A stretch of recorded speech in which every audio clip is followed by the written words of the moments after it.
So we can officially start. This is FIDE Master Victor Newstroev. Today we do our next workshop.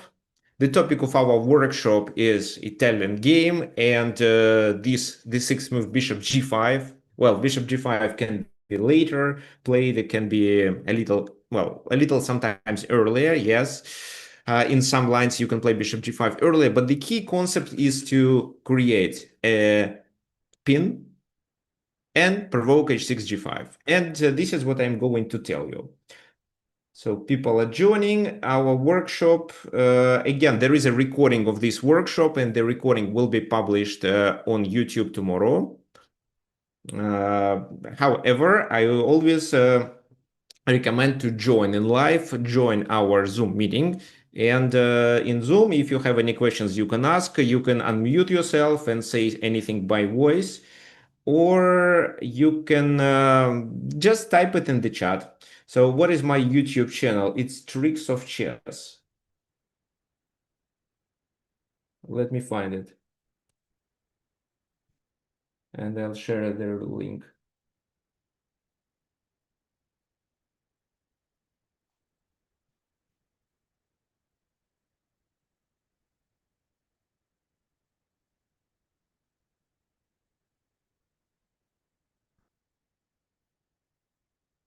Okay.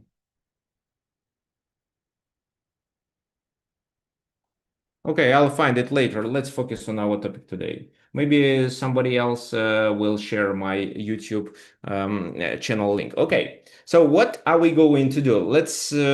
We are going to study Italian game, but first of all, let's some history from me. What can I say? I'm a 4 player, and I play e4 because I like a4 c5. I like these positions. I like playing like this. I like dragon with white pieces. I like to play against Najdorf. My favorite one is,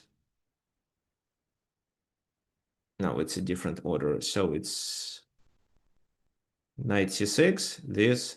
So my favorite one is this one, queen b6, the so-called Godiva variation. Sometimes it is played with a different order. So you play e6, d4, this, knight c6, knight c3, and queen b6 in this position. So this is what I prefer playing. Well, I like sharp positions where you have to think about different things, different threats that your opponent is doing on one side, on the other side. But the main problem is that when you play e4, e5, the game can be boring. And it seems that I found a solution here. Before that, first of all, what to play? Well, I'm very experienced with Vienna game. I played it when I was younger. I know how to play Rui Lopez. And for example, I don't know if you can search it in a database and find it finally, but I was playing this. But Berlin killed it. I don't like anti-Berlin, but I managed to play it. So that's why I thought that bishop c4 is probably what I need to play, especially if I don't want to learn these lines of Rui Lopez, these long lines. So that's why I decided to start playing bishop c4. And then, so here I was also analyzing knight g5, but I wasn't fully satisfied with it because black had initiative there. So knight f6, I do d3, and then I still do c3. When you play bishop c4, you have to be ready for many openings. So main ones are like this, Italian. It can be different. Black can choose approximately 25 different variations in the Italian game. And they can play bishop e7, which is the Hungarian defense. It seems that with bishop c4, I'm ready for all this stuff. Bishop e7, bishop e7 looks like a stupid move, right? So why they develop the bishop so slow? Why to e7? Doesn't it block the queen? But at the same time, it's a very solid decision. For example, Danya Dubov likes to play it. Have you seen their match that Daniil Dubov was playing against Hans Niemann. They played two matches. I'm talking about the one that they played in Moscow. Okay, so yeah, this is where he played the Hungarian, and you see, Dubov was better. Always, in there were 5 games in this Hungarian defense, and in 4 of them, Black were better after the opening stage of the game. So looks like Hans Niemann doesn't know how to deal against it. Uh, but I, for example, found the solution. So this bishop e7. Then we can castle, we can play knight c3. So what is better? Let's say castle first. They play knight f6, we play knight c3. They play d6. E5 is protected, so we need a4. We need to find a square for the bishop to escape. So castle, d3. So, and Dubov in such positions played bishop e6. In Hans Niemann version, it was slightly different. The pawn was on c3, the knight was on d2. And if you choose this setup with knight c3, so here you simply have knight d5, which can parry the bishop e6 plan. Now you have a compensation for the pawn. Well, it's definitely a favorable position. Pinning of the knight deserves attention. Well, so let me just show you about this position. So for example, if they play an e4, then after knight d5, you take on e4, winning a pawn back, and you have a bishop pair. If they take on d4, which is the best move, then you can sacrifice there, but then the knight goes to e5, rook e1, and there is a long-term pressure. It's more than a full compensation. There is also queen f3, which does attack on d5 and b7. As for bishop g4, yes, and there is a game that I played in the title Tuesday, or it was a preparation before title Tuesday. There was a guy who played bishop g4. So here, definitely h3. And he decided to retreat to e6. Then I played this move. But what if he does that move? For that move, I still prepared knight d5. And if we trade, then I'm going to play g4 and make the bishop bad. But what happens if they play this move? Now, if I play g4, they can just take, right? Actually, no, they cannot. I can take on e7 first, then play g4, and for knight g4, what did I prepare?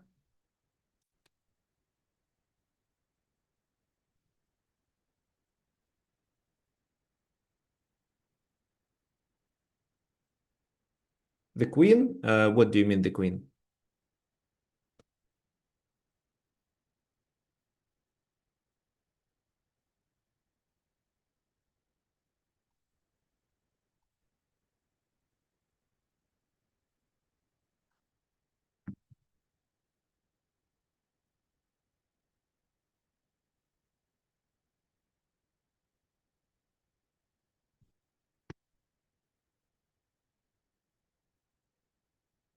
So, okay, pawn is hanging.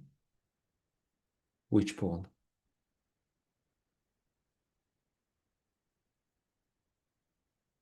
Okay, pawn on h3 is hanging.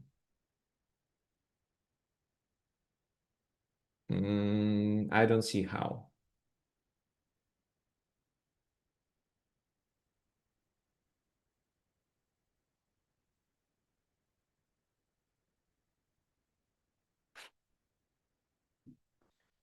So who can tell me how to play here? John?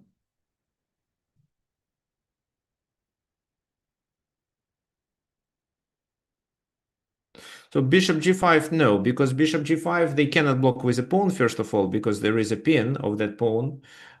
Bishop g5 fails, because if you play bishop g5, they can capture on f3. It's a check, queen takes on f3, and then they just take on g5, and this is where you are in trouble, actually. So let's delete bishop g5. It's definitely a wrong move. Okay, it's just knight d4. It's just knight d4. How does it work? So if they take, we take there and we up a piece. There is no attack. There is no even pin. If they decide to retreat and save their bishop at the same time, here, well, if we move the queen, they take on d4. But here we have knight f3, we have knight e2, but the best one is knight f5, attacking the enemy queen. If, let's say, you don't have knight f5, just knight e2 works. And then you can successfully get rid of the pin and save your pieces. But knight f5 is sufficient to win. So they take there, you take here. So that's why bishop g4 there is not an issue. With knight d5, you can parry it. You get rid of this knight, which makes your g4 move stronger because there is no knight sacrifice. Okay, so the Hungarian defense is parried with this strategy effectively. That's why... Okay, John asks, how about knight d4 and queen h4? So queen h4 in this position. Yes, such a line exists, and here you have to play queen f3. It's not the only move, but queen f3 is the strongest one. And you still threaten to take, and you threaten to do that. What can he do? He can, what, move the knight?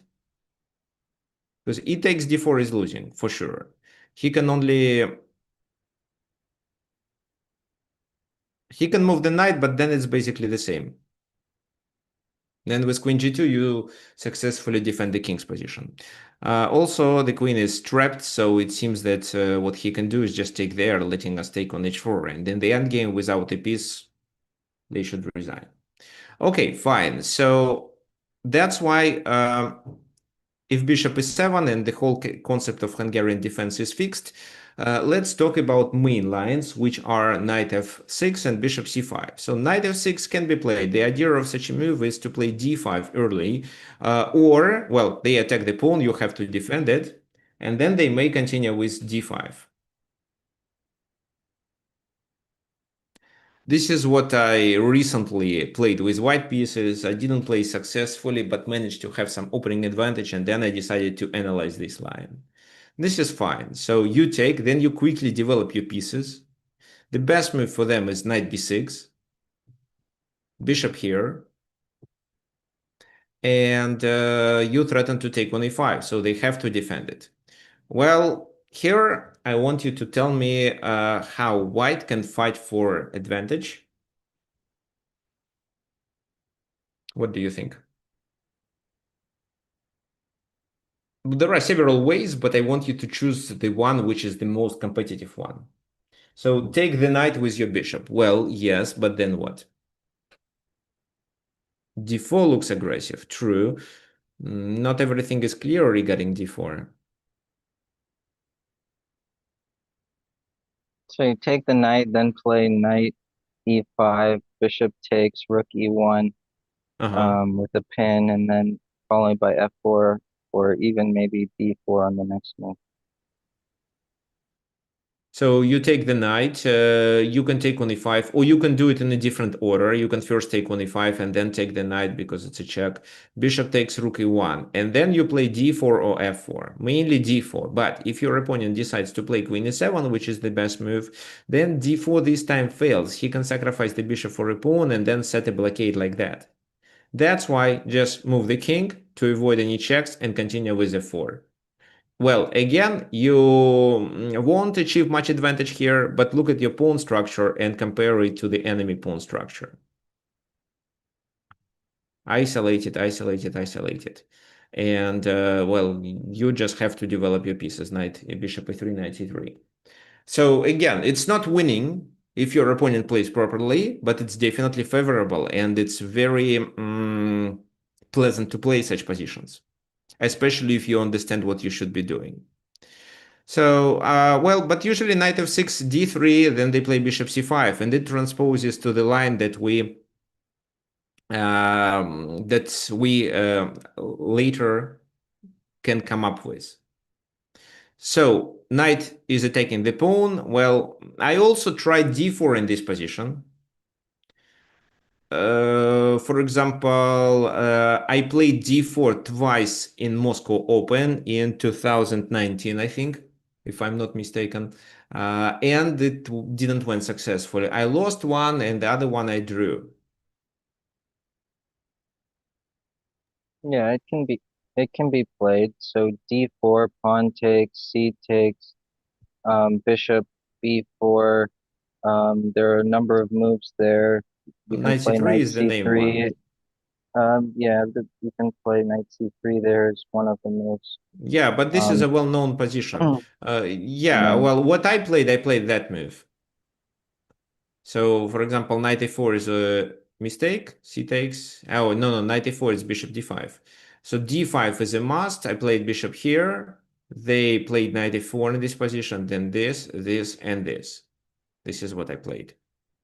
But again, I didn't find these positions interesting. So that's why I decided that I need something more complex, something where I can realize my best skills. Well, and then I started playing slow Italian with d3. So what I was doing here, let's say d6. Can you please remove it?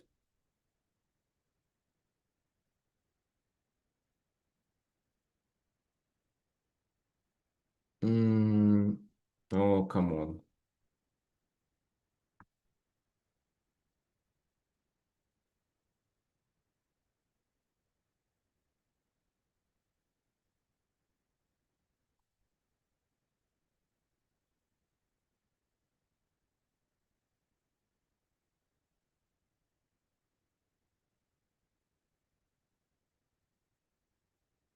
Okay, fine. Let's continue.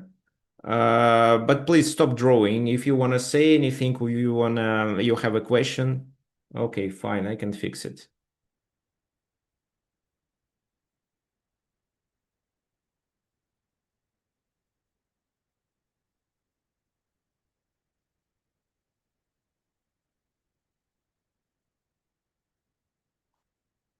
Okay.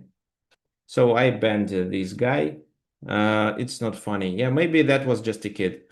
So Fine. bishop g5 and Yeah, bishop g5 here. Well, I just wanted to tell you what I was doing before that. So what I was playing was castle, h3, h6. So then I was playing a4 to let my bishop escape. They were playing a6 or e5. There are two common plans. Let's say this one, and then I played like slow Italian game with this, trading here, and I was losing a lot. I played two games in 20. No, I don't remember. 2023? Yes, 2023 in Greece in a huge tournament.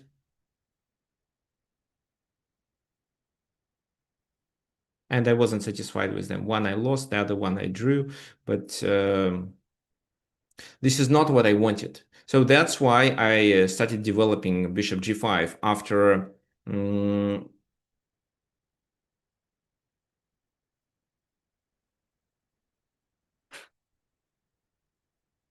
I was introduced this concept, because bishop g5, if you look at the statistics, it's one of the top moves. Well, 53% here of players at masters level plays castle. 18 plays bishop b3. Wow. 13 plays knight bd2. h3, 4%. b4, 4%. a4, 3%.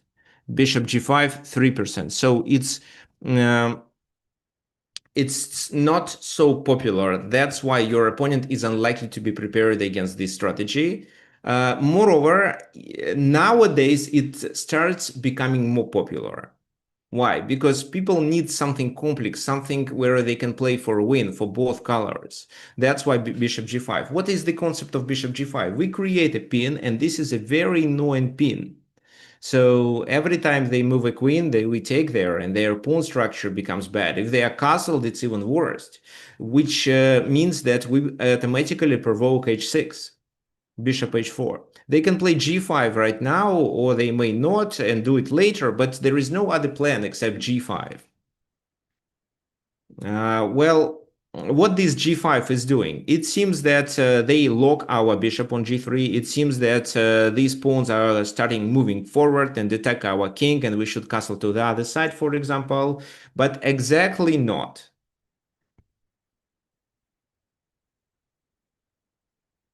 We have a solid position, even if we castle kingside, and I'm going to prove it, just illustrating a few more lines here. Well, so let's say bishop h4, h6, bishop h4. This is a must. Well, they don't have any other chance to get rid of the pin because the bishop cannot return back. Well, in some lines it can, but for these lines, we don't play bishop g5 immediately. We first prepare with such moves like castling or a4. There are two common plans in this position, and all of them consist of g5. So there are two strategies, a6 and a5. Two different setups, and both lines have their own advantages and disadvantages. For example, a6 move. A6 move allows you to play b4, a4, and later consider doing b5 when your knight is on d2. That will challenge the knight. I don't see that the knight can go on a5. It's potentially the object of the rook attack. But even if it goes there, we are likely to have the knight and cover this square. And let's say if you have the knight and your pawns are already advanced, one to a4, the other one to b4, the bishop is here, then with b5 and b6, you may just close this bishop. This is one of the common strategies. You can also play just before b5 and bring your bishop there.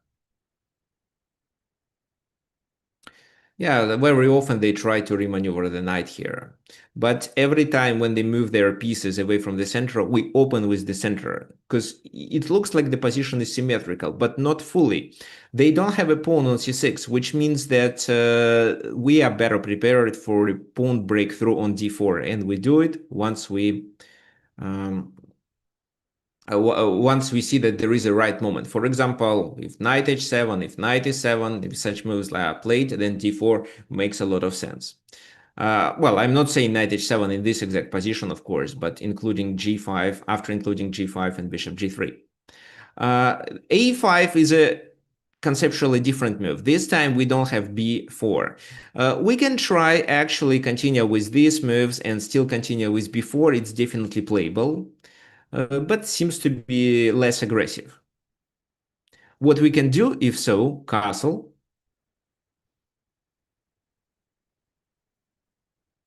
g5, bishop g3, and what happens now? So, for example, they can castle to the king side. Well, you may say that, well, they already advanced the pawns. What's the purpose of castling?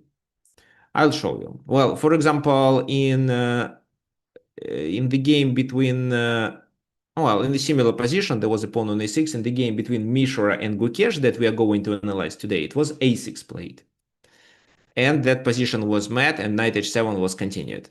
Anyway, let's say they castle, knight bd2, and now knight h7, having in mind the idea of the attack. Rook c1. Why rook c1? Well, it's just a helpful move and prepares d4. How does it prepare d4? Well, our rook may attack on c7 or it may go to c3 and join the king side if needed. Let me illustrate it. h5. And our reaction, well, h4 can be a reaction, then g5, knight goes there, and then we move the king and continue with f3 or f4, opening the position. But we can just continue with d4. Now, neither this nor that works because we can capture on c5, and that is definitely unfavorable for black. You should understand that these are two super good bishops. These are called Italian bishops. And capturing the enemy one is definitely an achievement. They may take your bishop too, but for that bishop, you should have some compensation. For example, d4, what happens? If they take, you take, the bishop moves, let's say. Now we need an escape square for the bishop. So why they don't take? They simply don't take because there is a pawn hanging on h5. We exchange the pawn on d4 for the pawn on h5, which allows us to execute a strong attack. I don't think it's possible to continue with this move. Why this is not a good idea? Well, there is queen g6, but then it's bishop g7. So if we wanted to play that, we'd better first play e5. But maybe we don't have to rush. Let's just play this, bishop g7. We are a pawn down, but with such moves like h4 or even f4, we can open up the position and bring new resources to attack. Well, in this position, either this or f4. Bishop d3 or f4, it's up to you. This bishop is also tied down to the b7. White has a promising attack. What else? So the bishop must retreat. Then h3, they do h4, bishop retreats. Now, how to continue the attack? With g4, you take, they take, and this is absolutely fine, bishop e2. This makes a pawn poisoned. For example, if they decide to take, knight takes knight is already a discovered attack. And if they take on e2, we bring the knight back and save it. So let's say they play h3. What do you think? How to continue? The pawn on d4 is fine. We don't need to defend it. But it seems that they open our king side, and our pieces are crowded on the king side and in the center.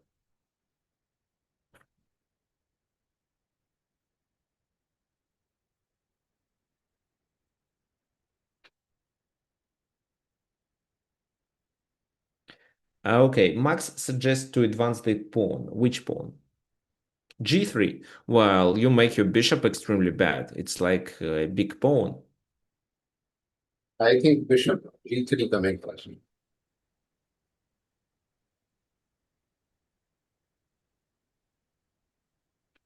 So today the topic is the bishop g5 concept in the Italian game. Sacrifice the pawn. Can white try bishop g3 first? Bishop g3 first? Yes, for sure. But if you play bishop g3, what's the purpose of this move? If you'd better find another helpful move instead. So if you accept this trade, then what was the purpose of bishop g3? To cover the king? Well, it's a helpful move if you want to cover... Just to make our bishop free. It should not remain there. Well, but it's free here. It's already free here. You can play bishop g3 if you want, but what's the purpose if you're not going to advance the pawn? I mean, it's not a mistake, but I I don't think it's a favorable move. I think knight c4 with the idea of playing e5.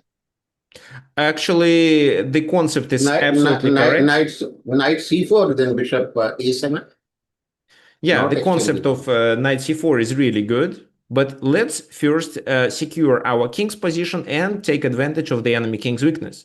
So we played rook c1, and this move isn't useless. We use our rook to defend the third rank, and if needed, bring the rook to g3, especially if the enemy queen comes.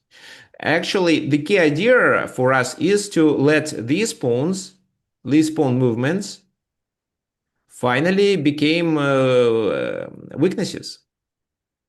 I mean, this pawn march is likely to result into a weak position of the king. Knight e1. Can you repeat it, please? Knight e1. Knight e1? Well, yes, you can, but what for? Just to exchange pieces and to attack on the king side? Well, yes, knight e1 is a helpful move, but this time you blunder the pawn on d4. So let's say rook c3. They take...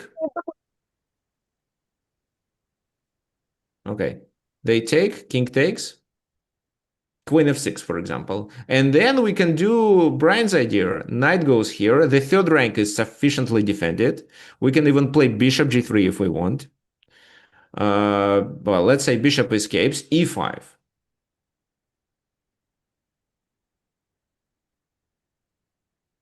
Queen goes to g6, just king h1. The king is covered with the bishop, and this bishop is not a bad bishop. d4 is protected, still due to a discovered attack, and there is also a trouble coming. This rook can go to g3 or h3 or even f3 if needed. And the queen is likely to be... the queen is likely to experience serious problems.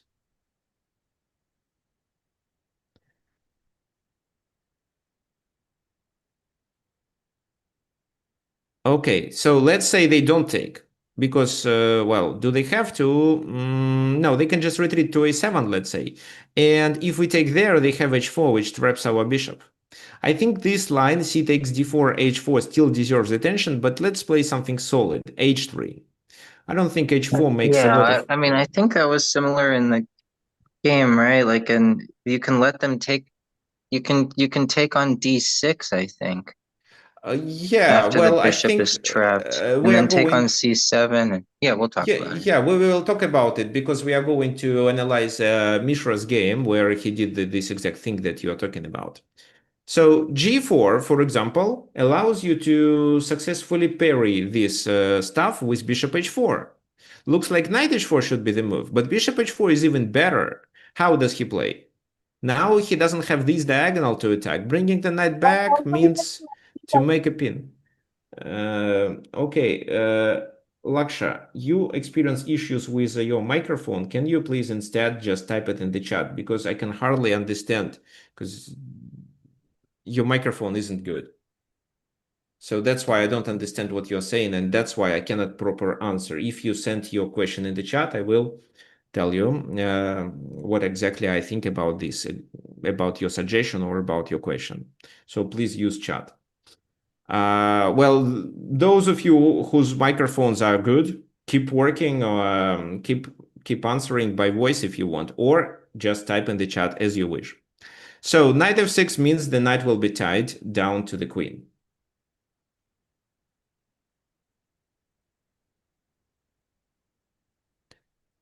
How to play? Well, I found two moves, queen e8 and knight e7. Knight e7 is an unpleasant and this knight can go to g5 now. So for example, this, no, it's already the king being weak.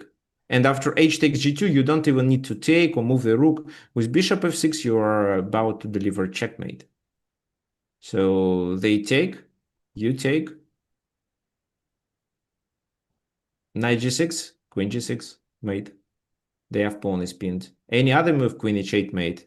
So that's why probably queen e8 is the best move. H takes, bishop takes. What about f6? It will not work. It's pinned f6, it's by the pinned. c4 bishop. Thank you, Brian. Yes, it's pinned by the c4 bishop. Okay. So f6 cannot be played. So h3, g4, bishop h4, queen e8. You take there. Well, they probably want to maintain this pin. Well, if not, if they, for example, continue with this move, still knight g5 exists, knight h2, knight e1. It's up to you what to choose. If the knight goes to e1, then you either open the f file, be accurate when the king is on g1, or you move the knight to d3. So let's now go back to this. And what happens? a5 was played, right? So that means b5 is weak, and we can take advantage of it by doing a pin. We're threatening with d5 now. For example, e takes d4, how you can play? C takes d4, probably bishop takes d4. Okay, so what would you suggest? Those of you who are already familiar with the concept I illustrated in the course, I'm also showing some games.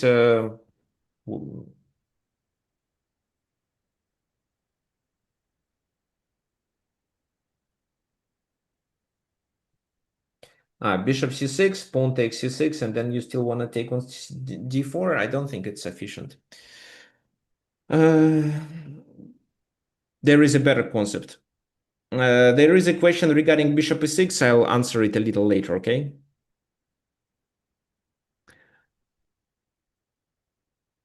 Rook e1. D I takes was looking e3. at queen b3. Queen b3. What queen b3 is doing? Well, my idea was, so like if that capture happened, I would recapture with the queen there instead of the rook. On c3. Yeah. You want to recapture with the queen. Okay, makes sense. Yeah, Yeah, bring the makes sense. queen to, let's say, g. I was thinking, sorry, Ben. With knight g5 and, bringing the, just exposing the dark squares here. Yeah, but you need your bishop somewhere here on h6. Queen d2. And if we can try c into d4. C to d4, like that, then bishop takes. Queen a4. Oh, makes sense. Yeah, queen e4, but they gonna give up here. They will probably Because play bishop I g7 or have huge something. pressure now. Because on Yeah, c6 also. This is a very common strategy too. Pressure here, pressure there, and no pin anymore. Yeah, and Yeah, no that makes pin, sense. and I am getting my pawn back also. Okay, so knight b3 is a candidate move, but then d takes, rook takes, and the knight on b3 is not well placed. If you gain the tempo on the bishop on c5, at least I would understand it, but the knight on b3 is not on the right place. Even knight c4 is better. So rook Rook e1. e1's logical. Rook e1, they take, because rook e1, you're about to play e5. They take, you take with a rook. You're a pawn down, but pressure here. e5 is Why coming, they and the rook comes there. will take instead the pawn d3 they can put. Pawn d3? Yeah, but there is no extra pawn. So pawn d3, queen b3 probably, or what? Knight c4, knight f1. Because, well, let's play knight f1. Oh, knight c4, what is better? Knight c4, and then knight e3, or maybe e5. Because I want to take on d3 with the queen. This is how I not only get rid of the pin, but bring Then my queen to the place of action. knight d2 and then f4. Then knight what?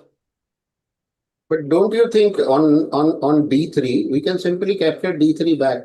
Pressure is But still the there. knight is not doing much there. So are you going to come to d4? If you play knight b3, the knight is not doing much.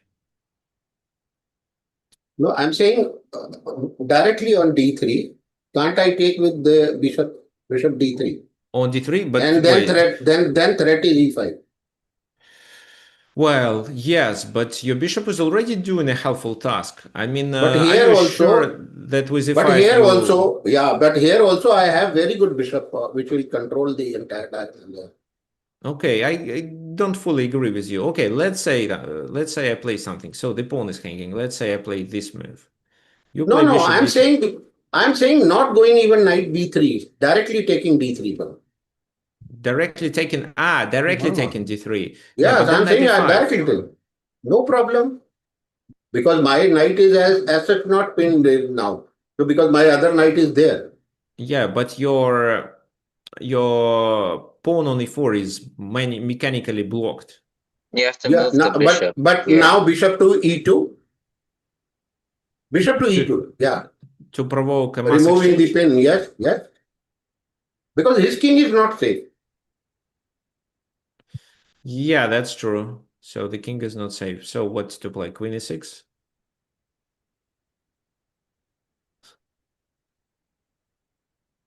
Oh, You have king this. e6, now knight d4 and knight f5. Yeah, it works. I think you should maybe queen d7 is better this time. Maybe you should take here first and then play knight f5. Yes. Then Yes. you can Taking this and with the now queen. knight f5. Yeah. No, but now the queens are traded. So yeah, queens, we can trade queen also, no problem. well, we can trade queens, but this is not as good as the line I suggested. Okay. This is fine. This is fine, but also d3. But if you lose there, then b7. Okay, fine. Because lots of weakness on h5 and other c file. Lots of things are there for white. So it's better to open the position, and you should coordinate your pieces. They shouldn't be doing one certain one certain threat on h7. They should be doing different things, tying enemy pieces. But the main force of your army should deliver this blow, for example, on the king side. And if they take there, you can do it with your rook, for example, coming to g3. The queen has to move too, but now queen a4 looks really good. Yes, and from a4, you can also transfer it to the other side if you push e5. Fine, so this is really good. Let's say that was... Okay, let's say they play queen e7.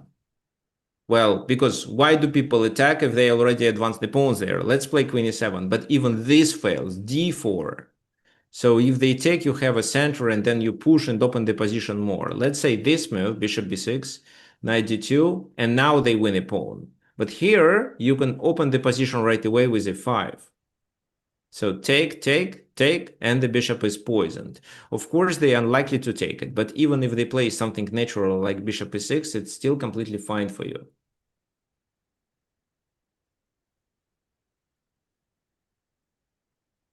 So, for example, bishop e6, how to play? Should we take on d4 just? Or is there a better move? Well, we can take it with pawn. No, we can make a fork and win. Yeah, that can Yeah. also. Yeah, so we can win Also a a piece. double attack on b7 in Yes. addition. Yeah, Exactly. double attacks Correct. on this. So they have to castle then. And then we can take with a pawn. Now the number of pawns is equal, but look at our bishops. Look at the enemy king. The position, the character of the position is open. So knight e4, queen h5 is coming.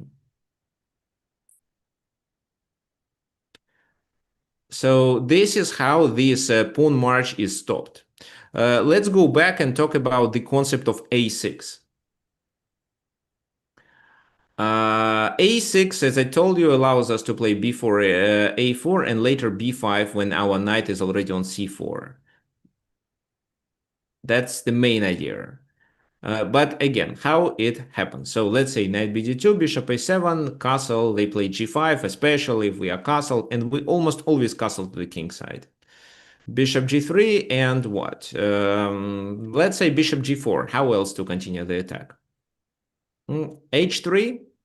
This is how we define the bishop to which diagonal he wants to occupy. So, for example, if he plays bishop e6, which is also similar to the previous line, which I didn't answer. Why would we castle? I didn't Why get would we that. castle first? Why would we castle first? Sorry, I don't understand your question. Why would we castle first? Is that what you said? Why do we do castle first? Okay, good point. What other helpful move would you suggest for white? Because knight a5 is not a threat. So, for example, this, and if they play knight a5, you have bishop d5 first. Well, and if they play c6, then you take there and trap the knight, winning a piece back and later taking advantage of the enemy king's position. I played a game against international master Kevin Pavetto, and something similar happened. He continued with c6. No, he continued with knight takes d5, pawn takes. Then he played b5 because he didn't want his knight to be trapped. I played b4. The knight now got to the worst place. And then I opened the position with d4 and got a huge positional advantage. So that's why I think a4 is not required. What are the helpful moves you can suggest? a4. Well, b4. Well, okay, maybe b4 is a helpful move, but castle is a better developing move than anything else. So g5, bishop g3, let's say this, h3, what if the bishop retreats back to e6? This is a common scenario, but for this exact position, it doesn't work well. Rook b1, rook g1, g8. Sorry. Brian, I need your help. Can you please tell me what I exactly? heard something like rook e1. I don't know. I would. No. He was saying rook g8. Oh, rook G8. g8. Yeah. Yeah, rook g8. Well, not now. It's white to move. So what white should It's white do? to move. Take White the should, bishop. and then do this. Just make sure that your queen is not trapped. Here it's not. For example, if they were castled, then after queen here, queen d7, and you would experience problems. But here, let's say they start with queen d7. You can take. No, you cannot take in this position. If you take, it's castle, and it's the same. Yeah, castle, short castle, and then queen is under. Wait. So castle and Take you just go back. No. If you take Yeah. on a6, you will No, get no. this. It's bishop f2. You can't play that. Yeah. If you take on a6, that's bishop f2. But you can retreat and then go to c2 and then open the position with d4 successfully. Okay, so yeah, bishop e6 doesn't work. As for our previous line, I think it could be approximately similar way. Okay, so b4. Now Queen d7, for example, or what? Maybe g4. They want to open the position right away. Take, and bishop h4, and they cannot get rid of the pin. So let's say rook g8. How you can play? Well, they are threatening with bishop h3, but it's not actually a threat. And if you want, you can let them play so and even sacrifice exchange. They can get rid of the pin, but it takes a few tempi, well, it and takes the a queen few is tempi. right. And Knight d8, knight d7. You mean this pin? But then where the queen goes? Right. So they have to play rook pretty g6. limiting. But if you are not ready to sacrifice exchange here, just play rook e1. Now bishop h3, nobody cares. They cannot invade your camp. Every time they move the queen, you can take there. And also don't forget of playing d4 or b4, or b5, sorry, to pin that knight. So this looks like a fortress. They cannot take there. They cannot get rid of the pin. That's why the position looks good. Well, maybe they start with queen d7 first. But this is where you can already play b5. So, for example, take, now g4, fine. They can take with the queen and threaten to take on g3 because it's pinned, and some prophylaxis is required. Rook g8, who can tell me what black is threatening in this position?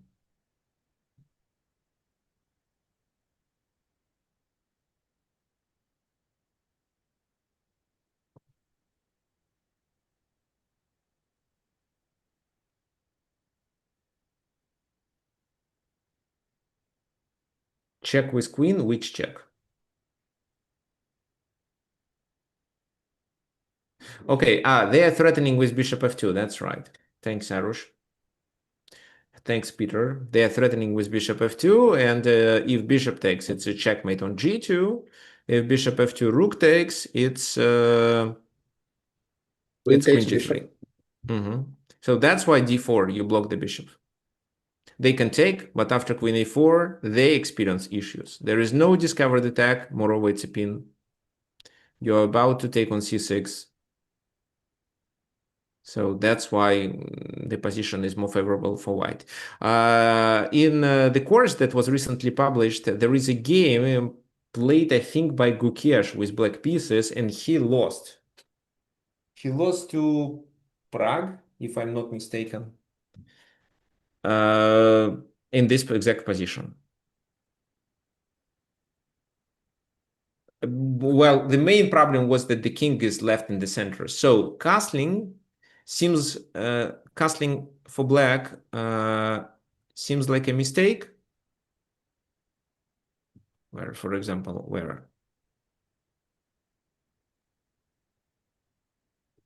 So here, after they play g5, castling seems like a mistake, but not castling leads to serious problems of the king in the center. Yes, but that game, so yeah, this is what we are going to cover, the game against Mishra and Gukesh. So I think you got the concept. So we provoke a pawn march, but at the same time, this weakens the enemy king, especially if he castles. If not, then the king is in the center, is also the object of the attack. We are always ready to play d4, even if it's a pawn sacrifice. Now let's look at... Can't black play quietly here? Can't in black terms of queen e7, bishop d6, bishop e6, and then exchanging the Italian bishop? Well, then it's bishop takes, and if queen takes, it's d4, d5. Something like that. No, I'm not saying immediately. Say after a6, after a6, let this pin be remain there for 1 or 2 games. So let's say here, knight d2 and... yeah, now queen e6. Or say bishop a7 first. Bishop a7 first, so that we should not get bishop attacked when he moves d4. Now so queen e6. Queen e7, you mean? Okay. Queen e7, sorry. Yeah. Because now the bishop is not attacked when you move d4. Fine. You can place rook e1. You can place rook e1, but now, but that will be followed by bishop e6. So rook e1, bishop e6. Bishop What can I e6, do? yes. Well, if I take, I don't think it's so favorable. If Let you me just play take, this. I'll take with f7 and then do that. Yeah, I'll do this instead. And if you take, I take with my knight, and then I do this exact thing that I wanted you to remember regarding b5, and then pushing b6, even if it's a pawn sacrifice on b6, because turning this bishop out of the place of action is achievement. No, once see, I played in one of the blitz game. When you play b4, b5, after exchanging a b5 pawn, my bishop, I can come back at c5 or b6 again. No, you cannot. It's a pin. No, I'll do castle also. No? You mean you move the rook from a8 and then you play bishop c5? Whose move is this right now? It's black to move. It's black to move. No? I do castle. a4. a4. Okay. So what then? Now I can take bishop, removing this bishop. Yeah. And now say queen e6, removing the pin first. Queen e6. So you want to take? Yes. b5? b5, a takes b. Yeah, now knight e7. Knight e7, okay. Yeah, knight e7. And now placing my knight to g6 so that I can remove this bishop. Can I play this move? Yeah, you can, but okay, it will give me a double pawn. Right, so, and the little bad pawn structure. So, well, definitely I have to take it. I have to take. With the bishop? Yes, yeah, with bishop. So, what is better? Let's say take here, pawn takes. Take here, yes.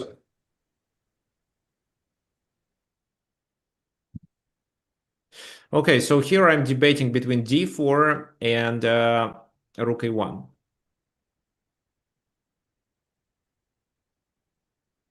The rook is already on e1. Sorry, the rook b1. So I want to play rook b1. Rook e. Okay, so fine. Let me go back a little. Maybe in this position I don't have to rush with b6.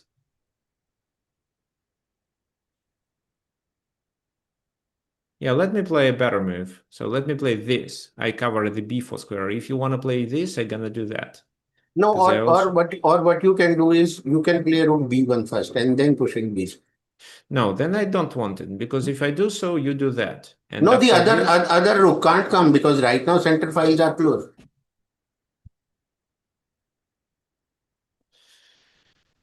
So what is the question here? I want to play rook a4 instead. Okay, rook a4. Okay, rook a4.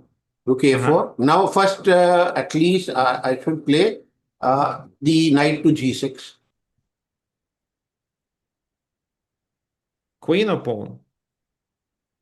No, definitely queen.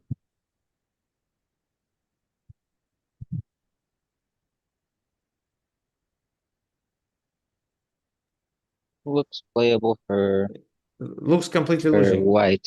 I mean, it's the bishop is lost. No, even just go one move back. Just go one move back. Just go one move back. So before knight g6, bishop into a f7 check. F2 check? Okay. No. It's the rook is protected. Okay. Don't worry. Of course. So yeah, now just hold on. Take, and okay, this one. Can't I come bishop directly to c5 first now? Yes, you can. But what did you prepare for d4? Yeah, b4. Huh? Takes. Yeah. Okay.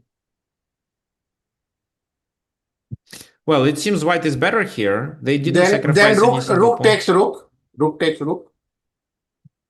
Okay. And now probably I can come now bishop at b6. Even if you exchange, no problem at all. No. This is where you do experience problems. Look at your pawn structure. It's terrible.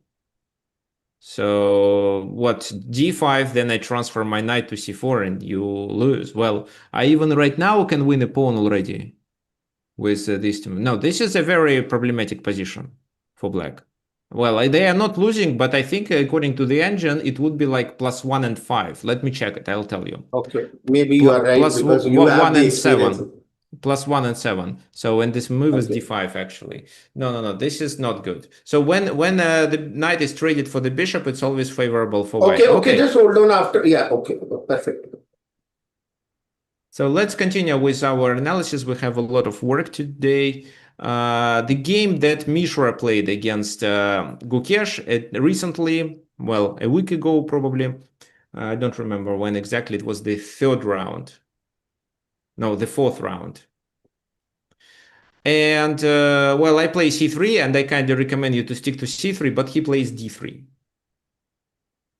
He played d3, knight f6, and then he played. So when this game was played, last week. Earlier this week, yeah, right. Earlier this week, on Tuesday maybe.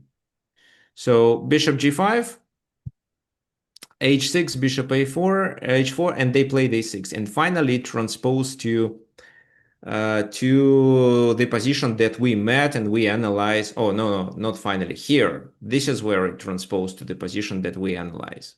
So c3, they played this move and knight bd2. So this is the position that I played. This is what is covered in my course. Same position appeared in the game that I played against international master Kevin Pavetto. And g5. Bishop g3. So if you remember, Kevin Pavetto played knight a5. It's not a good idea. Well, I think castle is a good idea. This is what I've already shown to you. But Gukesh prepared knight h7, and it's not a good move. And who can tell me why such a move is not good? Well, looks like the center is closed. They are doing a side attack. The idea of this move is to protect on g5 and to continue with h5 and h4. Yeah, but now d4. But yeah, every time you see pieces moving away from the center, so even the knight goes to e7, you should consider opening the position with d4. Well, how does it work? For example, if e takes d4, the best way is to capture with a knight. Knight takes and the pawn is poisoned due to queen e4 check and then bishop f7.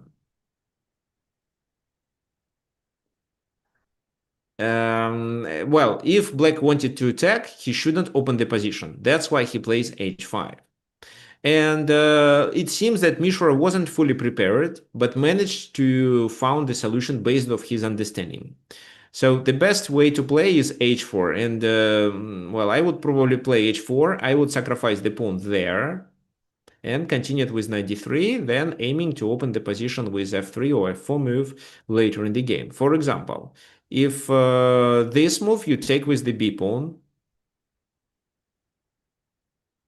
then bishop b3, knight c4, and try to open the position with a5. Well, or what else can it be? Let's say this, bishop b3, takes, bishop d7, prophylaxis, and then instead you can open the position that way. You are down a pawn, but it seems that the enemy king is too exposed once the position becomes more open. Well, I don't know why Mishra didn't want to play it. He took on e5. That was a good move.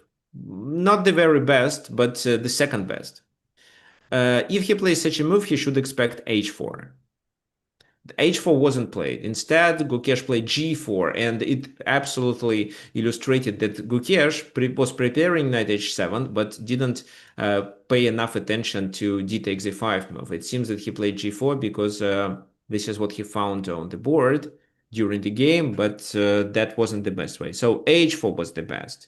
What does it lead to? I think that Mishra calculated this line and was okay to play it. It's still playable. It can be this, knight h4, pawn takes h4, queen h5, threatening checkmate. Well, if they castle, it's bishop h4 and a strong attack. For example, it can be queen g6 and bishop f6. Wait, which move order to choose? I think this. Check first. First this, then that, and then bishop f6. Yeah, and if queen e7, it's still bishop h4 and very nice position. He is a piece down, but there are 3 pawns to compensate it. and an attack. So that was the best scenario for black. But black chose g4, and that was a huge mistake. He wins a knight, but there are 4 pawns to compensate such a knight. The e4 is poisoned. Bishop g4. Well, h3 again, so the bishop should define the position. The bishop goes to e6. And bishop d6, queen d7. Now, let's trade. This is okay. King moves to d7. There is no discovered attack, but the only thing that black can... I don't think the bishop going to d6 was such a good idea. Right? Yeah, actually. So I think it was better just to take, and if queen takes, just go that way. There's also the queenside expansion possibility, right? We have the possibility of maybe connecting the pawns that way later on. So you want to play this, but it seems to be too slow. 3 tempi are required.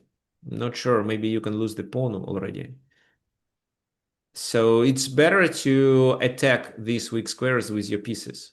So that's the reason why he played bishop d6 to cover one diagonal. I think he thought that this is too solid. I mean, this is solid enough, and at least he doesn't have any risk to lose. Taking was a good idea, obviously. Yeah, knight d4 might be good. Well, no. Well, knight d4 was played in this position, and that wasn't a good idea. So what could he do? b4 a4 this time seems like a good idea. For example, b4, rook g8, threatening attack, king h1, c8 a4. Now it makes a lot of sense doing b5. The king's position is compromised. So I think this is a mistake because the bishop is hanging. There is also almost checkmate on a8. And if knight d8, you can play queen d3 and that pressure and so on. So yeah, this time instead of knight d4, b4, a4 is a good idea. Bishop d6 wasn't so bad, but even instead of bishop d6, it was definitely better to activate the knight that way, to cover more dark squares and to be able to do a check and maybe win exchange then after c8. Fine, but we have bishop d6 and this position. King goes to d7. He did that.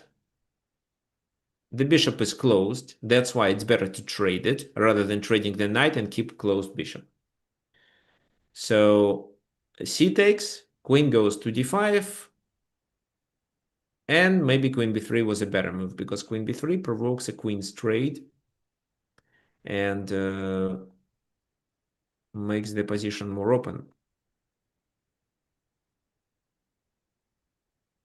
Because our goal is to play this move and then promote the pawn. Don't you think after queen d5 we could have taken h5 pawn? Yeah, that was happened in the game. But knight f6, discovered attack. Followed by queen check. Queen check and queen e6. So the knight cannot be captured. There is a bishop hanging then.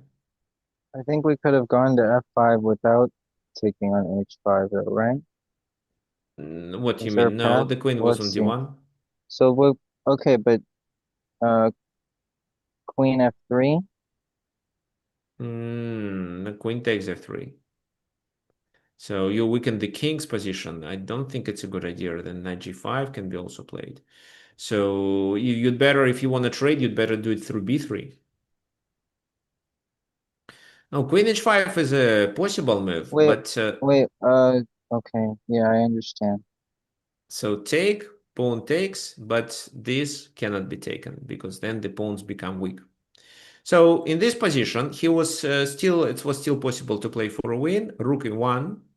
What is the idea behind this move? The knight is well under attack potentially. So if it goes to d5, then it's this. No, and but if don't knight you think here the correct idea should be f4, f5? f4, f5? No, I don't think so. That was played in the game. Okay, and I don't I'll know. show you why. I haven't seen that game, sorry. So this move makes two pieces hanging, so it's a mistake too. Knight d5 is the best move, and then you can play rook e4. This is how you limit the knight as well as protect the pawn on d4. And after that, f4 e5 makes sense. But he played f4 e5 right away. So here, instead of rook e1, he played f4, knight d5, and he continued with f5. But then the d4 pawn is lost with a temper, check, king goes to e6. So he played that move, and even g4 looks okay. But somehow it was not sufficient to win. So rook h7, he wants the second rook. Rook g6 was played. This is where rook d1 was almost winning. It's amazing that the king is safe there on e6 after knight d4. So the rook d1 would protect on d6. For example, if knight d6, pawn takes d6, king takes d6, this is winning with two extra pawns.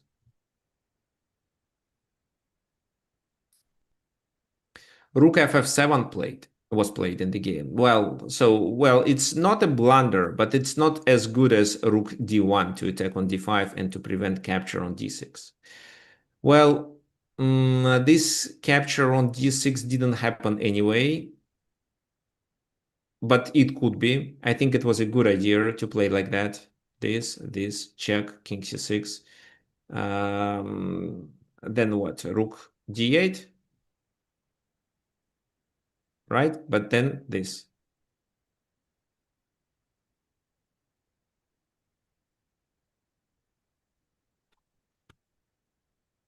Rook h5, and then you have to play what move? King c7, then this, and you're losing. Wait, could you queen You there can just anyway?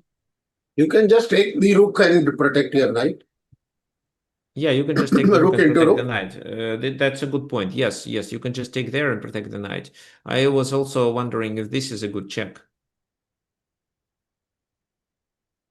Well, if you take there, they take here. So king c5 and then rook h5. But again, as you said, we can do this. This should be sufficient for a draw. Maybe even black plays for a win then. So anyway, knight d6 was a good idea. He played rook c8 instead. This protection. Rook h6, rook g7.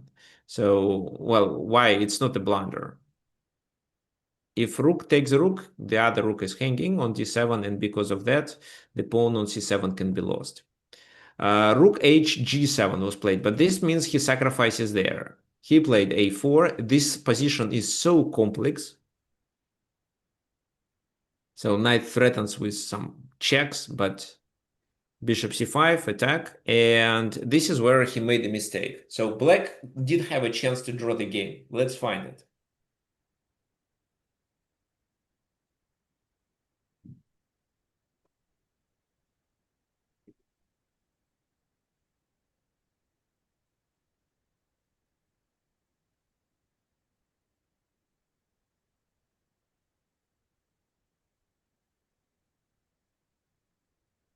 That's difficult to find. So if you find, well, at Maybe something rook at least. rook h8. I don't think there is a perpetual check, but okay, let's cover this line too. So if you find it, then you are better than Gukesh, at least at some aspect. 40, he had 40 seconds here. So Brian suggested this move. I didn't analyze it actually. No, I said rook h8. H8, but no, rook h8 blunders the knight just, and Okay, then you fair. are down Yeah, the several other rook pawns. may have been better. The other rook makes more sense, but there is no perpetual check, I think.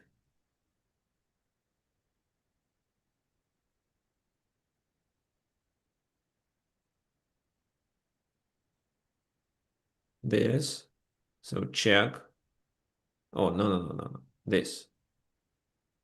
There is a check there.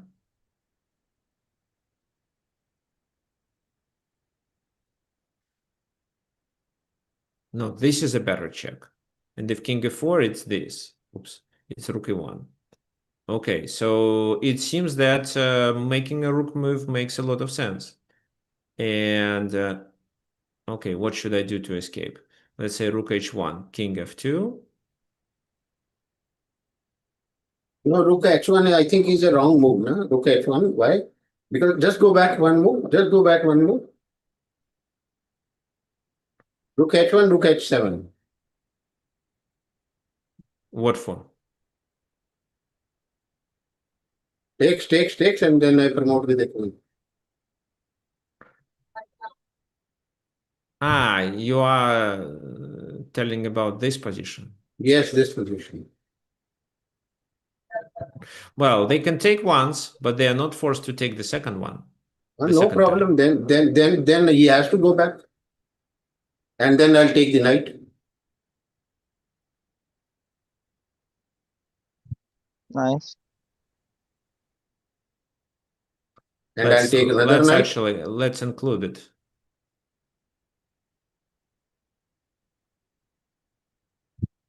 This is a draw. Okay, fine. No, it's not winning. So king, well, where did we stop? Here. No, I was thinking from white's perspective, if it is a draw. Okay, king f3, check. Okay, then the king escapes there. This is a safe place because then bishop c3 can be stopped. It can stop checks, and yeah, the king escapes to d3. That's the concept. And if this move, I think it's even sufficient to play this.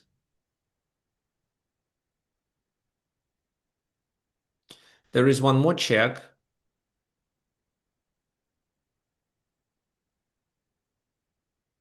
King here, check there. No, this looks unpleasant already.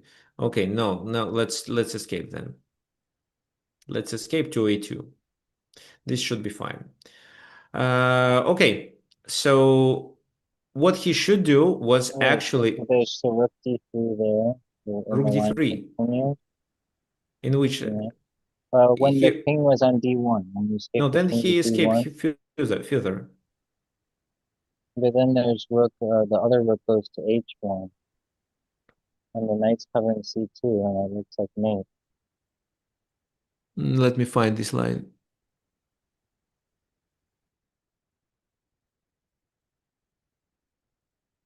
So king f3, check. This.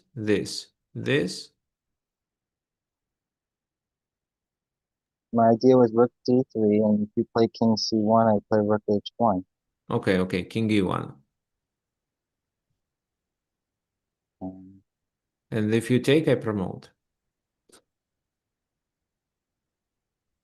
Okay, fine. Let's continue with the analysis. So right move was rook d3. Then, for example, rook d8. Neither knight c7 nor rook c7 works. For example, rook c7, check. And what? They have to block on e7 and sacrifice a piece. If knight takes c7, it's rook e7 mate. So that's why the only way to draw the game was this. And this is a repetition. And if the king tries to escape to h4, it's even knight f3. Because if he goes there, you can do this and simply capture here. And avoid problems with the passball. So, but Gukesh did knight e2. That was the main mistake. And then the white king escaped. He took a pawn on e5, but the position was simplified quickly, and he is still 2 pawns down. So he played rook b3. This is where already Mishra didn't play well. He started making mistakes. What he should do is king c2, rook b4, g5, and no, this is not sufficient.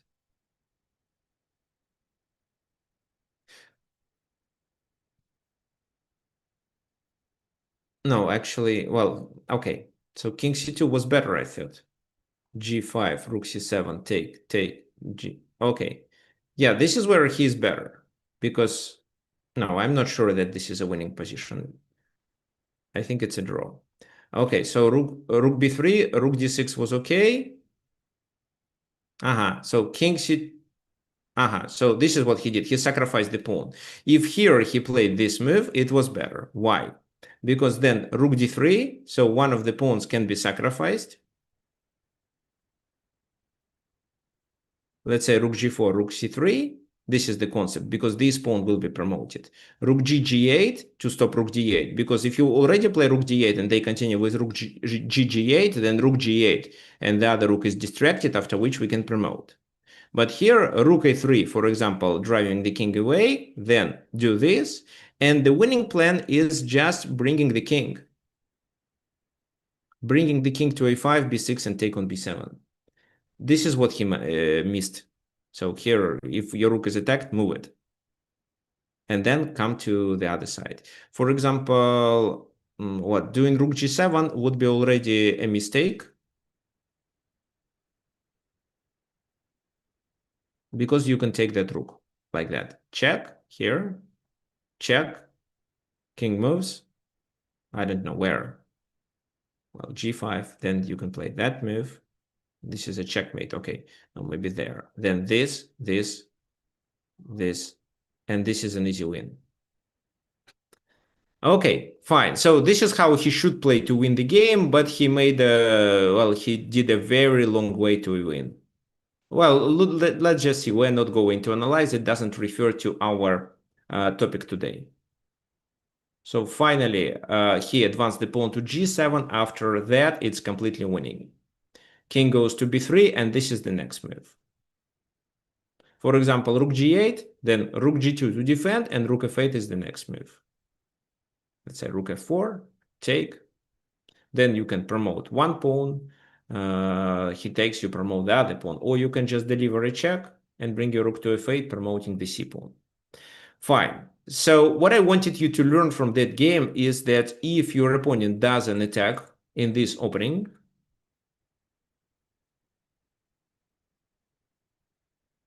you should stop this counter attack with a counter attack in the center, even if it costs you a pawn.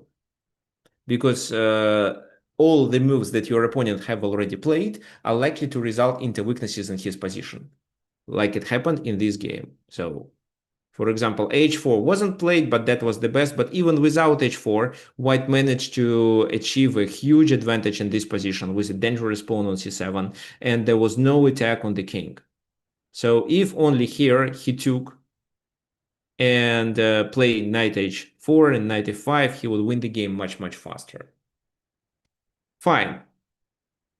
So that was a concept of bishop g5. Now let's talk about the concept of h6 move. What if they, in this exact position that we made, so they develop pieces naturally, d6, a6, a5, we play bishop g5. If h6 is played and they stop us, what we can do? If we cannot play bishop g5, we should at least use this tempo. So castle. The best developing move. We don't block the queen because we also intend to play d4. For example, if they castle, then my recommendation is b4 to take advantage of the bishop's position and also grab more space.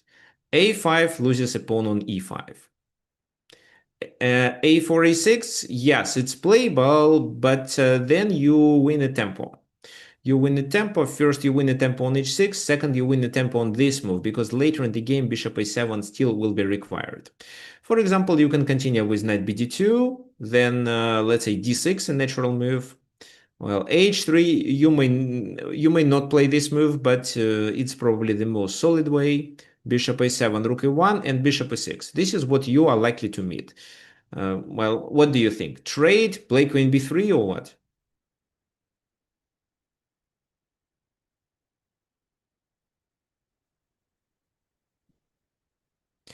Okay, the games played during that grand No, FIDE I like Grand b5. b5. Okay, we will talk about b5. The games can be found on chess.com at least.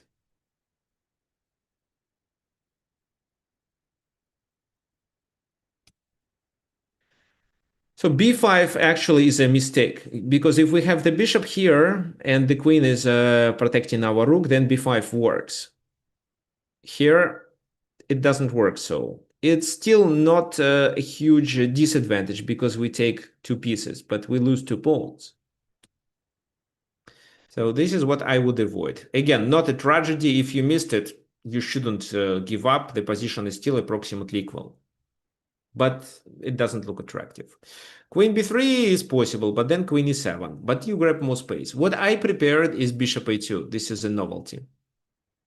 Why? Because after that happens, then with knight c4, you will be able to play b5. Let me show you. So let's say they trade. I don't know what then. Then this move, maybe this. Then what they can do? This, well, just anything. b5 works. And now this doesn't work because you have a rook that can capture here.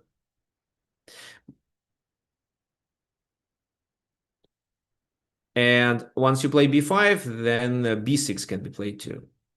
Okay, so this is one of the concepts if they don't play h6. If they play h6, stopping us from playing bishop g5. What else? What if they don't castle? What if they continue with d6? This is a more natural way to play. If so, it's a4. a4, well, when they play d6, very often the e5 is protected. That means that they can use their knight. Well, this time it's not a big issue. After d6, we can they play knight a5, we play this, and then we escape to c2, for example. But a4 also allows you to create a threat. If your opponent continues with a6, I would recommend just to grab more space and then continue with this move. This is what is well covered in the course that I recently published. So, for example, what can be done? Let's say this, they play bishop here, you can take it, and then you can play d4 if you want, or you can play b4 instead, trade bishops. Yeah, trade bishops and play queen b3, knight d2. So it's a symmetrical pawn structure, but you have more space on the queen side, so you should be better. You already castled here. Like that. Not the only way, but why not? If they play e5, which seems to be more natural for sure, then, well, you can, of course, follow standard moves like knight bd2.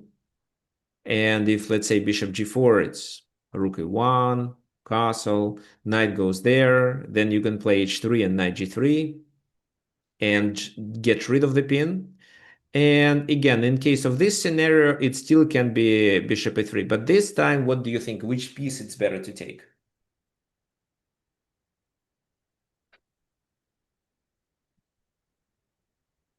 Pawn, knight, or rook?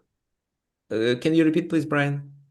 Well, if we take with the rook falls under a tempo with knight g4. The rook can retreat, of Well, the rook course, can retreat to e2. It's not such a big issue because it seems that knight from g4 has to retreat too. So if you take with a rook and they do knight g4, you play rook e2, and then you can just play h3. Yeah, so I mean that makes some sense. But I think rook. If you take with because the knight probably wants to go to g3 or to d2 and c4.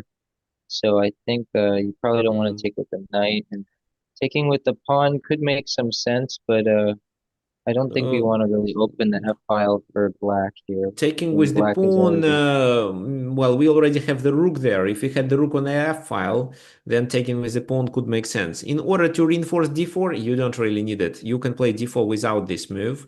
And also, if there is a pawn, then every time you play d4, you lose your pawn on e4. But hold on. If he takes with rook, so knight g4. So you want to sacrifice? Yeah, I want to sacrifice rook f3. Now your knight is hanging. You have to move it back, and what did you sacrifice exchange for? Well, let's go back. So taking yeah, okay, perfect. So taking with the knight isn't good because g3 is a better square. From g3 you control h5 and e4, so it will be easier for you to play d4. So my suggestion is a rook. Now if they play knight h5, you have knight e5. So that's why they may prevent it with queen e8 move, but then already knight g3 and knight h5, knight f4 isn't playable. And then you open the position with d4. So white is slightly better. b7, and these are weaknesses. What else? There is also a very nice line I wanted to share. Just a sec.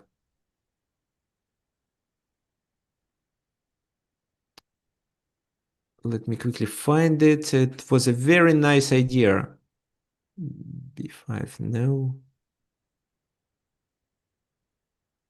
It was in this a5 variation.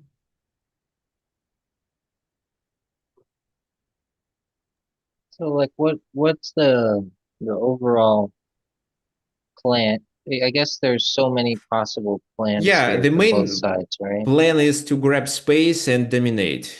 That's the concept. Okay, not in this position. Okay, let me show you what else I prepared. So knight bd2. So let's say they play bishop a7, rook a1, this, and now they play that move. Well, then, you can take and you can play bishop a3, like we discussed, or you can just play this move and then do d4, opening the position. And if c6, your bishop goes to d3, which is also a nice square. So this is a complicated position. Or instead of doing that stuff, instead of knight bd2, you can play knight e3, which I actually recommend. This is what Jan Nepomnishi successfully played against Magnus Carlson recently. I don't know when, but this year. Knight c2 and bishop e3 was his concept. This is what we are going to continue with.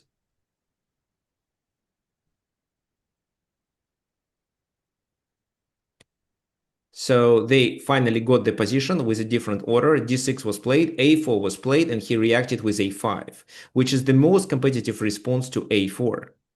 And Jan played knight a3.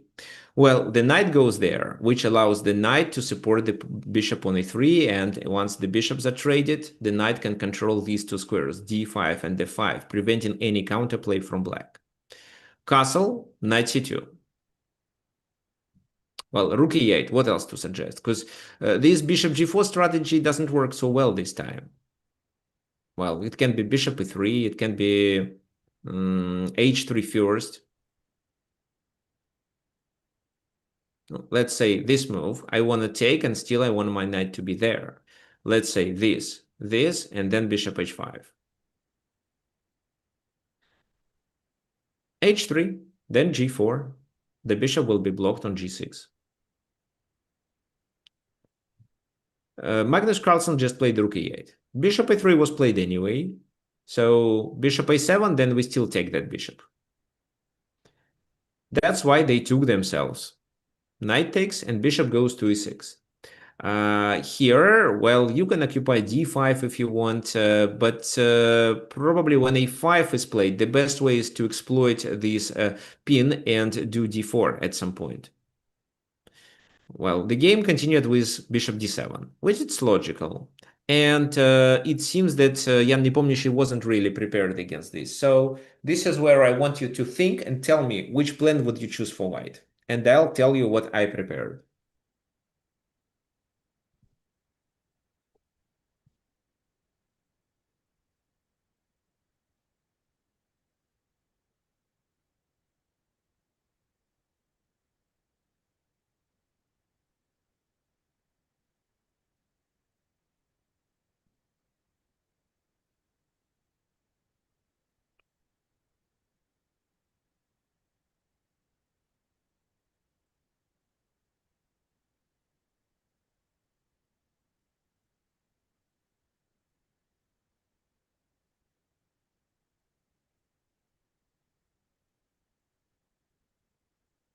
Okay, do you want to know which move Jan Nepomniachtchi play? Just hold on for a minute. Can't this plan be done means rook e1, then knight f5, and then pushing d4, d5? Okay, so I don't recommend knight f5 if it No, leads no, to not right this. now, not right Yeah, now. yeah. After rook e1. After I rook e1. don't think there is a difference. Even after rook e1, I don't think there is a big difference. So, for example, they can play knight e7 already. Then knight e5 is not playable. But after this move, you can play so. But they cannot do the same. No, but here in this case, then bishop takes bishop, then followed by knight h4 and knight f5. Oh, well, first you cannot do it, so you have to do something else first, and then they play knight g6, and then you can play knight f5. No, knight h4 and then knight f5. Ah, knight Both h4. knights are, yeah.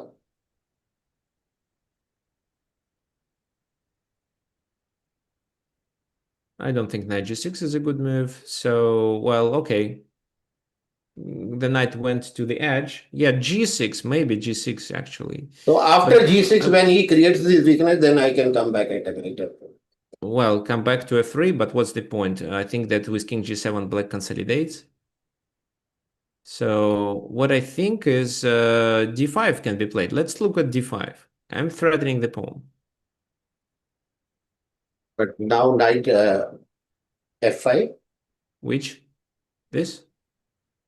No. The other e1. The e knight. Okay, fine.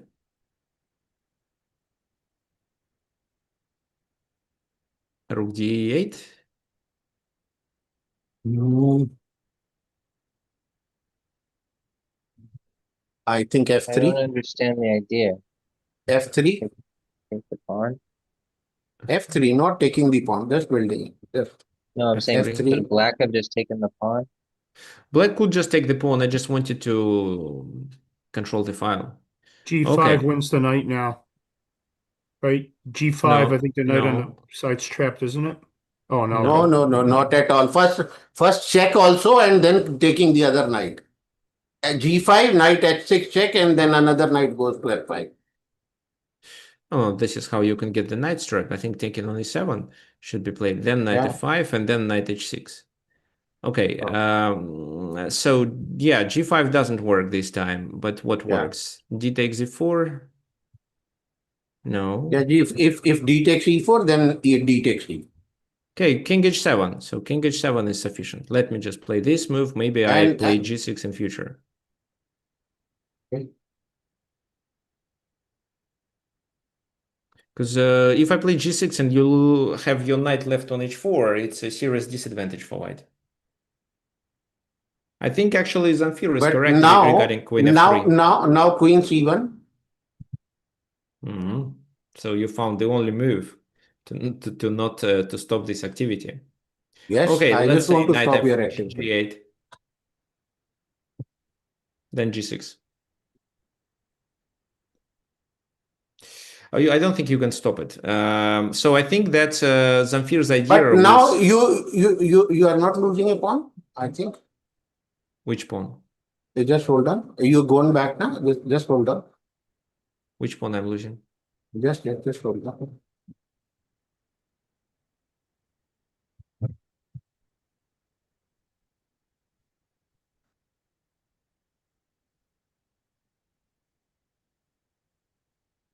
Well, no, there is no pawn that can be lost. Now rook d1.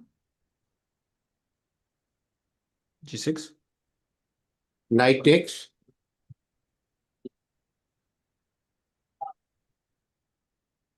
Oh, white is very close to, well, not to a loss, but to a very bad position. No, let's talk about queen f3 move here. I think it makes more sense. You move the queen away.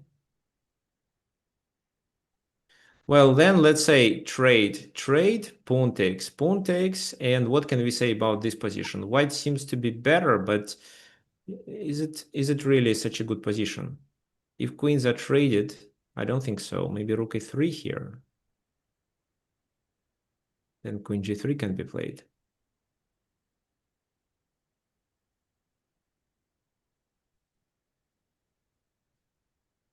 Okay, and if I just play, okay, I just play king g6, king h7, and then I play g6. But I should be accurate. Oh, Now, rook e6 is rook d1, rook d1. Rook d1, I take on a4.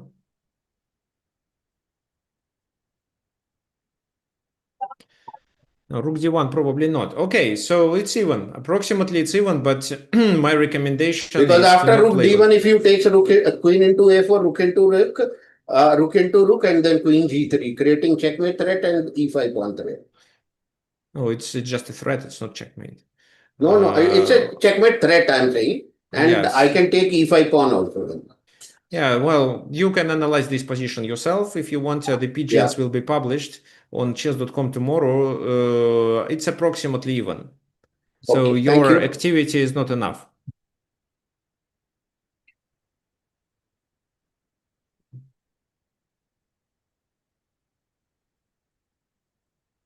So how to take advantage of bishop d7?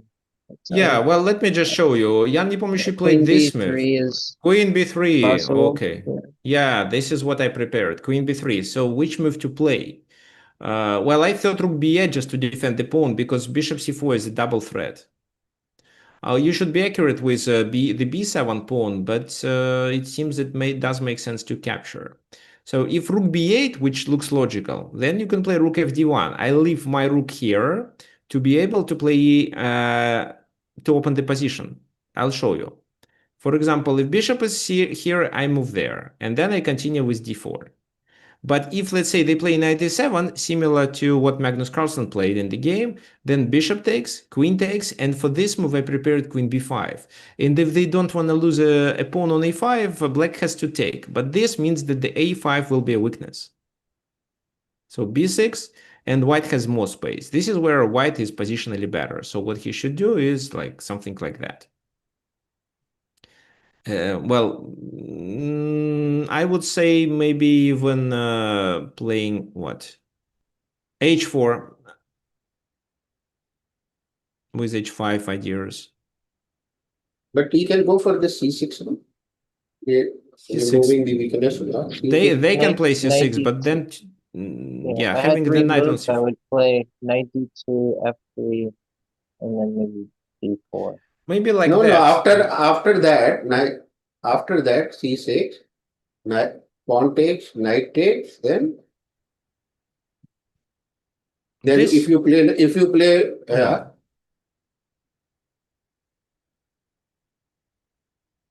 No, I want to play this move right away, actually. okay.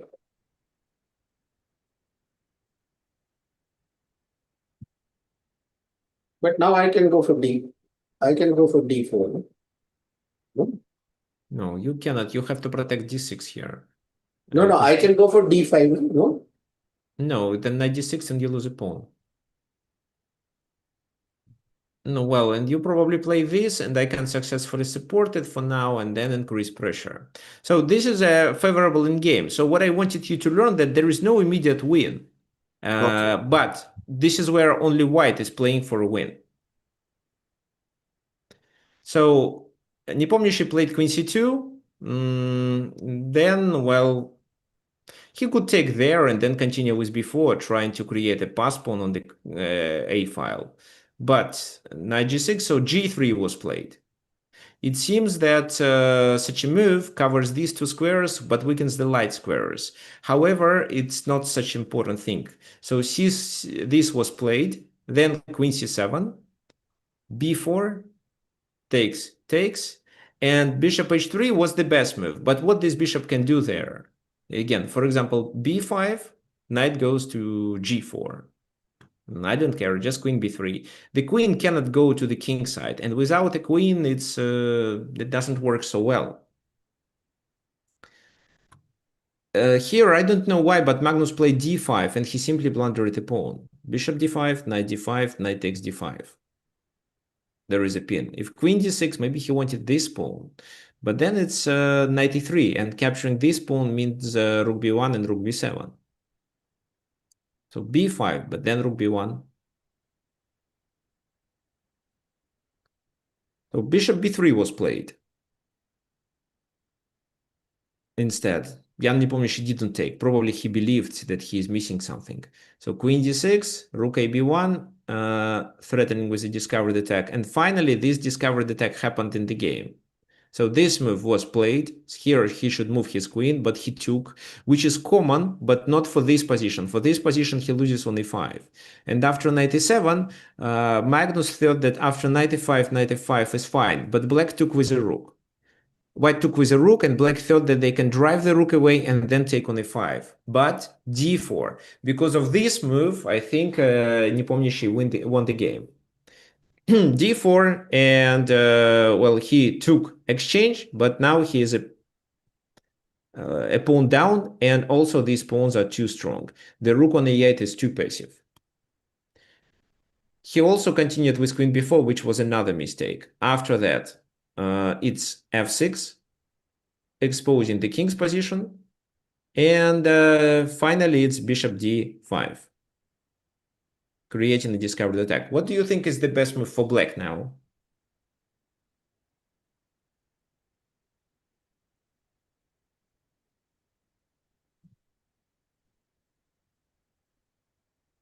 Queen g4.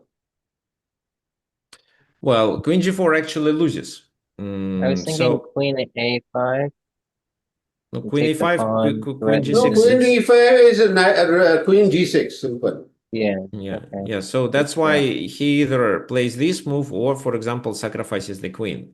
He did sacrifice the queen, but queen g4 loses too. h3, queen h5. So he keeps his queen protecting on g6. Otherwise, queen g6 with a mating attack, but bishop f7 this time. King f7 and rook b7 check. If the king comes to f6, it's queen c6, and then rook b5 and so on. That's why the king should move somewhere here, but it's still a winning position. After g4, they have to drop that knight. Even if they play queen h3, you take there. Wait, no, you don't, because then rook d1 Because is it's a made. checkmate threat, no? It's a checkmate threat. Okay. So then you can play queen c5 instead. And if king moves there, f7 is checkmate. If king moves there, then what? First f7 rook is still... g7. Then... No, f7 is first checkmate. So if king h7, you promote to queen and then you win. If king h8, then this, he cannot block. He has to move, and then you promote to a queen. I wanted to a knight, but to a queen is faster. And then you checkmate on g7. So that's why even if he goes to f8, it's still checkmate. That's why Magnus Carlson took on b1, sacrificing his queen, and then he lost his game. White didn't play ideally, but you see here, because the king is weak and because of such a pawn on f6, the king is much weaker. I mean, queen is much stronger than two rooks. So this is what finally happened. The queen invaded the enemy camp. f6 is protected. Now the knight occupies this, and this is where Magnus Carlsen resigned, because after rook a5, let's say, it's knight h6, knight f7, then discovered attack on g5 and checkmate on h7. So once again, from this game, I want you to remember the idea of Jan Nepomnishi did. So they played h6, stopping us from playing bishop g5. We reacted with a4, and a5 stops b4 activity. Knight a3. Knight a3, knight goes there and there. b5 square can be used for the bishop. So bishop a6, bishop b5. Bishop goes to d7 and queen b3. So you can trade and play queen b5 to trade queens and pass the game to a favorable endgame at the very least. But I think that in your game, such thing won't happen, and I'm sure your opponent gonna make a mistake earlier, and you will be able to take advantage of that. So all that is covered in my almost all that. This h6 line is partially covered. But this is what I wanted to share. So just on Friday, my latest course, the Spicy Italian game, was revealed, and now it's on sale. So if you are interested, if you are an E4 player, then this is probably what you need, because, well, Italian nowadays is the most competitive opening. But And most of the times, if you play e4, your opponent can come with so many another replies. So that's the problem. yes, You but if generally you are okay with them. generally don't respond with e5. Well, in the games I played over the board, if I play e5, if I play e4, I usually expect e5. So, for example, Okay. at masters level, it's quite common. But why people play e4? Because they like open position, they like these tactics. But e5 is the main problem because e5 leads to symmetrical positions where it's not clear. So you can learn how to play Italian game here in this course. So probably it's at the moment it's the best course, my best course. Well, and this bishop g5 idea leads to more sharp and more tactical positions compared to other Italian games. I'm not counting gambits, but this bishop g5 is a very, well, very natural, very problematic from black and requires a lot of knowledge from black. From white, it requires understanding. So the course is on sale. This is the link. The other thing I wanted to share with you is our group lessons that we are doing on Friday. We are starting this Friday, the September 19. And today and tomorrow is the last day to enroll, because on Tuesday there will be a different price. It will be, I think, $20 more. So it's not too late to join these group lessons. So these are live events, and this price is for 12 classes. 12 classes, each of them is 1 hour and 30 minutes. So that's a lot. And if you calculate, for example, it's about like $10 per hour or even less. We are going to work on game planning. This is the plan of the course of our group lessons. So each lessons we are going to cover, there will be homework, there will be the recording. So if you missed a live session, you can watch the recording, of course, and then do the homework. And there are two plans. You can pay the whole amount right away, or you can pay on a monthly basis. If so, it's a little more, but still very affordable. So it's like $49 per month, and there are usually 4 lessons a month. So it's about how many? $12 per lesson. So it's less than $10 per hour. Okay, thanks for those of you who already enjoyed. The recordings, no, the recordings of group lessons are private. They will be sent only for those who enrolled.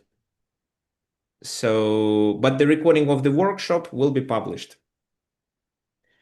And again, so if you like the content I prepare and you would like to support it, would like to support my work, there is a PayPal donation button. So you just click this button and then you enter the amount you want to donate. It redirects you to your PayPal account once you click here. Or you can do it through Wise. If you have a Wise account. For example, Europeans usually prefer Wise. Okay, that's all for today. Let's finish for now.